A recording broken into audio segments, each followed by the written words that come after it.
this is Matt on the Moon Lambo channel. In this latest hot jam, I'm going to have to censor David Schwartz because he said a naughty word. We'll just call it BS for short. You'll see the word on the screen, but I'm going to censor it in case there's some children's in the background. You are welcome, parents. But this is amazing. So what happened is, there's a former SEC attorney, and look, I think the guy is being intellectually honest. That's the sense that I get. It's Attorney Fagel. And I just disagree with him on almost everything that he says. I don't find, and yeah, I'm biased, and yes, he's biased also, so fine, take that into account, whatever. But I just don't, I'm being intellectually honest, I swear, I don't think what he's saying makes sense the strong majority of the time. I get it, he's the attorney, I'm not, but I think the other attorneys make more sense.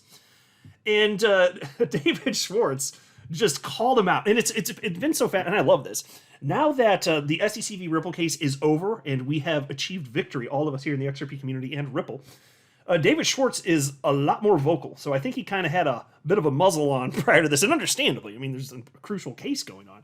But now he's opened up, and he's just calling things like he sees. I've noticed it on Twitter, and I appreciate it. I love him taking people to task for having silly perspectives here. And he used some strong language. I like it. I like the fire. I like the gusto. So there's that, and it had to do with the nonsense assertions that the SEC has made about Coinbase and cryptocurrency exchanges in general, about breaking the law, this, that, because it's more BS nonsense claims. So the battle continues.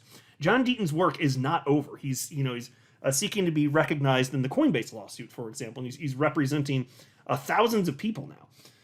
And I have an update for you on that. And as it turns out, and this probably won't surprise you if you've been paying attention, the judge in that case is not buying what the SEC is selling.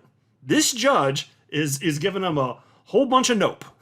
And you're going to love it. And it's just, especially after the victory that we just got, it's just like, I want more. I want even more victories. And I think that this is truly satisfying, and you're going to appreciate this. There's going to be a really positive future for XRP, obviously, and for, I think, the vast majority of the rest of the coins out there. At least in terms of being able to compete in the marketplace. I still think most coins go to zero.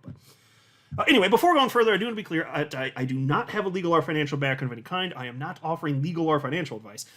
And you definitely should not buy or sell anything because of anything I say or write. I'm just an enthusiast who enjoys making YouTube videos about crypto-related topics, but just as a hobby and just for fun. All right, so here's the headline from the Crypto Basic. Ripple CTO SLAMS, ex-SEC director, says court can't regulate crypto exchanges. David Schwartz, chief technology officer at Ripple Labs, has slammed former SEC divisional director Mark Fagel following his comment about crypto exchange regulation. For context, crypto enthusiasts took to Twitter to discuss the implications of Judge Annalisa Torres' ruling on the SEC v. Ripple lawsuit. As reported, the court ruled XRP itself is not a security, thus prompting XRP secondary market sales to continue. Reacting, Fagel argued that since the court concluded that secondary market sales are not securities, then the SEC has no authority to regulate crypto exchanges. And here, I'll just show you the tweet. So what attorney Mark Fagel wrote was the following. Except the ruling arguably prevents rulemaking. If sales through exchanges aren't security sales, as the court seems to say, then the SEC doesn't have the authority to regulate crypto exchanges. But hey, good luck out there. So then the question is, what, are the courts regulating the crypto exchanges? Because that's not supposed to be a thing, right? So here's what David Schwartz had to say. He retweeted that, and he wrote, "This is such BS. The courts can't regulate crypto exchanges, and the SEC isn't even trying to regulate crypto exchanges. They prove that with Coinbase. All courts can do is punish exchanges for existing and trying to comply with the laws. What's supposed to happen is that Congress doesn't regulate something, people tell them they should, and if they don't, bad things happen. Then they do, and we get sensible regulation people can understand and comply with." Yeah, and so I think it's very clear, and he's hitting the nail on the head here. We need more direction specifically from Congress. And we'll get there. It's just a question of how many years is this going to take. So in the meantime, we have to deal with all this nonsense BS, as David Schwartz put it, from the SEC, but things are not going well. So here's the deal. every crypto case that I've been following this year, when you get to see transcripts, perspective from judges in the various cases, everyone that I can think of had the judge basically bitch smacking the various SEC attorneys for their various BS nonsense positions, because it's clear that the SEC is out of control. They run them buck wild, right? They are not operating in good faith. They are not operating with faithful allegiance to the law, as Judge Netburn put it, magistrate judge of the SEC v. Ripple case. They certainly are not. They feel like they can just get away with whatever, but what they're finding is reality's catching up with them, and they are getting smacked back down here. It's tremendous overreach, and it's so satisfying to see this. You're gonna love this. The SEC just keeps getting loss after loss after loss as it pertains to responses from judges in all these crypto-related cases now. And so here's what Attorney James Murphy had to say. Attorney Murphy goes by the name Meta Lawman all up on the Twitters, and he tweeted out the following: SEC v. Coinbase update. We now have the transcript of the pre-motion conference held on Thursday. Things went worse for the SEC than was initially reported.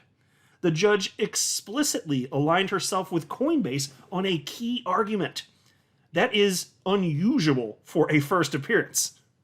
And so here's the judge. I'm not sure how to say the name. Judge Faya or Faya? Is it Faya? Is the two L's? Does that mean there's a Y sound? I don't know what the hell's going on. I'm not good with letters and numbers. But anyway, so here's what the judge said. This is a quote. It's not crazy in the Faya parlance for Coinbase to think that what they were doing was okay because it was exactly what you let them do when they issued the S1 IPO registration. That's the point I'm making, end quote. So there the judge is literally saying that you guys are the ones that approved this. And so, when they filed their S1, the IPO registration, a couple years back, you knew what they were doing. This is the message she's conveying. And so, they were doing exactly, let's read this again. It's not crazy in the parlance for Coinbase to think that what they were doing was okay because it was exactly what you let them do when they issued the S1 IPO registration. So, of course, Coinbase thought they were doing the right thing because you let them. It's obvious, though, isn't it? I don't think you need a law degree to connect those dots. I really don't. And so then Attorney Murphy here points out, he says, note, the judge says she is making the point. So she's already made up her mind on that. She's saying, yeah, of course, Coinbase is doing what you allowed them to do. Duh. It's just astonishing. And then the judge said, quote, you, SEC, may say that Coinbase and I, the judge, are reading too much into the issuance of the S1, end quote. And that is what they're saying. They're saying that they're reading too much into the issuance of the S1, but the judge ain't buying what they're selling. And how many attorneys, I've been highlighting this at least, once or twice, somewhat recently, because there's no shortage of attorneys on the SEC side that have been saying, oh, come on, look, this is just paperwork that's getting filed. It's not the SEC's job to make sure that Coinbase is not breaking laws. And they'd speak in generalities like that, and it's just, the SEC is only supposed to improve this paperwork if it's going to be in an environment that protects investors. So I'm not buying that BS argument, and the judge here isn't either. This is incredible. So then Attorney Murphy says, here again, the judge aligns herself with Coinbase. This is a significant tell and not a good one for the SEC. Prediction, it gets worse from here for the SEC. Yeah, I think that's spot on. And my fellow XRP YouTuber Mikkel retweeted that and said, the amount of people who told me this was a nonsense argument would blow your mind. And yet it worked. Yeah, so that was the same thing I saw. What Mikkel's saying, that's the same experience I had seeing nonsense, silly opinions from former SEC attorneys and such on Twitter. I read a bunch of them, and there were a number of attorneys that were saying, the judge is not going to so-and-so. Well, you were wrong. The judge ain't having it. And so Attorney Murphy responded to him and said, yes, I got the same feedback.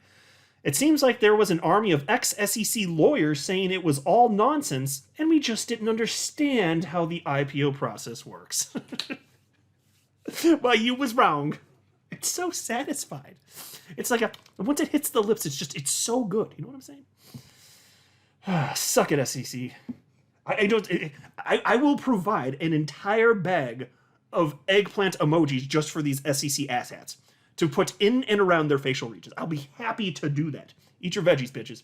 I'm not a financial advisor. You should not buy or sell anything because of anything I say or write. That would be a very, very, very bad idea. Until next time, to the moon, Lambo!